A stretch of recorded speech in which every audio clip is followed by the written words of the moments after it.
तो आज बात करते हैं एक बहुत बड़ी जीत के बाद की खामोशी की। जब जश्न का सारा शोर थम जाता है तो पीछे आखिर रह क्या जाता है। चलिए इस सन्नाटे की दुनिया में उतरते हैं।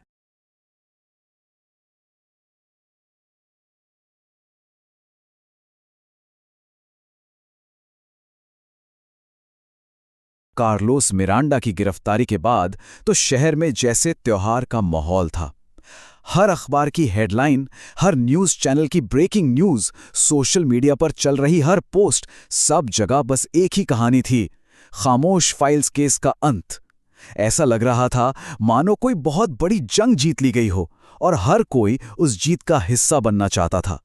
लेकिन आप जानते हैं, इस सारे शोर शराबे के बीच एक गहरी सच्चाई भी छिपी थी, और वो ये है कि हर लड़ाई के बाद एक सन्नाटा जरूर आता है। ये विचार हमें जीत के एक बिल्कुल अलग पहलू की ओर ले जाता है। एक ऐसा सन्नाटा जो जश्न के शोर से कहीं ज्यादा गहरा, कहीं ज्यादा मायने रखता है। तो चलिए सबसे पहले देखते हैं कि इस जीत के बाद हुआ क्या, मतलब कागज पर क्या हुआ और इसका असली असर कहाँ महसूस किया गया। देखिए, कागज पर तो जीत बहुत बड़ी दिख रही थी। प्रोजेक्ट होराइजन को आधिकारिक तौर पर बंद कर दिया गया, कई बड़े बड़े अधिकारियों की गिरफ्तारियां हुईं, कुछ को सस्पेंड कर दिया गया और कई बड़े चेहरों ने इस्तीफा दे दिया। मतलब ऐसा लगा कि पूरे सिस्टम की जड़ों को हिलाकर रख दिया गया है। लेकिन सच कहूं तो सबसे बड़ा बदलाव किसी फाइल या सरकारी रिपोर्ट में नहीं था, वो लोगों की सोच में आया था। ये एक एहसास था कि कोई भी सिस्टम से ऊपर नहीं है और सच को हमेशा के लिए दबाया नहीं जा सकता। असल में ये थी इस केस की सबसे बड़ी जीत। पर जहां एक तरफ पूरा शहर जश्न मना रहा था, वहीं इस कहानी का जो हीरो था, इंस्पेक्टर आदित्य राव, वो बिल्कुल अलग ही दुनिया में था। अब जरा जीत की उस कीमत पर नजर डालते हैं जो उसने चुकाई थी। तो आदित्य ड्यूटी पर वापस आता है और उसका साथी वर्मा उससे एक बहुत ही सीधा, बहुत ही सिंपल सवाल पूछता है। अब कैसा लग रहा है? एक ऐसा सवाल जो किसी भी विजेता से पूछा जा सकता है ना? लेकिन इस सवाल में वजन बहुत था। और जवाब था सिर्फ एक शब्द, खाली। सोचिए, बस एक शब्द। इस एक शब्द ने पूरी जीत के जश्न को, सारी मेहनत को जैसे फीका कर दिया।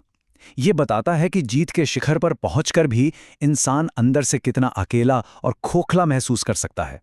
और ये जो खालीपन था ना, ये ऐसे ही नहीं था। इस जीत की राह में बहुत कुछ पीछे छूट गया था।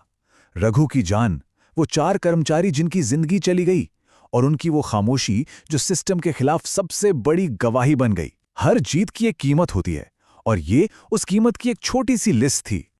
और यहीं से ये कहानी अपने सबसे गहरे सवाल पर आती है कि आखिर ये न्याय, ये जस्टिस है क्या चीज? क्या ये कोई मंजिल है जिसे पा लिया जाता है, या ये बस एक सफर है?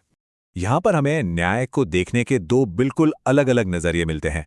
एक तरफ है वर्मा की उम्मीद जो कहता है चलो कम से कम अब न्याय तो हुआ, और दूसरी तरफ है आदित्य की हकीकत जो मानता है कि न्याय कभी पूरा नहीं होता, ये बस एक कोशिश होती है।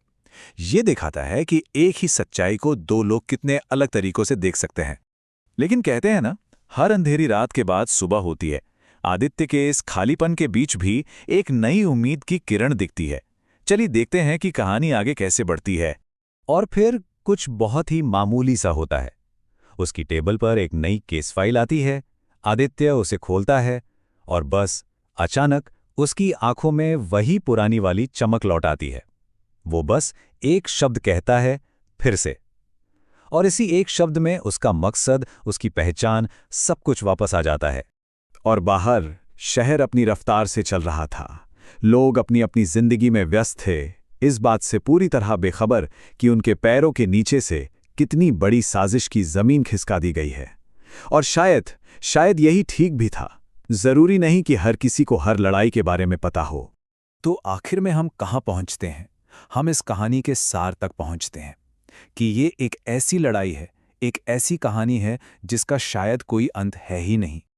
आदित्य की डायरी में लिखी ये आखिरी लाइनें मुझे लगता है सब कुछ कह देती हैं। खामोश फाइल्स खत्म नहीं होती, वे बस बंद हो जाती हैं अगली कहानी के लिए। ये एक अंतहीन चक्र है, एक लगातार चलने वाली कोशिश। तो ये कहानी हमें इसी एक सवाल के साथ छोड़ जाती है, क्या वाकई हर अंत अपने अंदर एक नई शुरुआत छिपाए होता है, या शायद जीत के बाद का सन्नाटा अंत नहीं बल्कि अगली लड़ाई से ठीक पहले की तैयारी है। सोचने वाली बात है ना?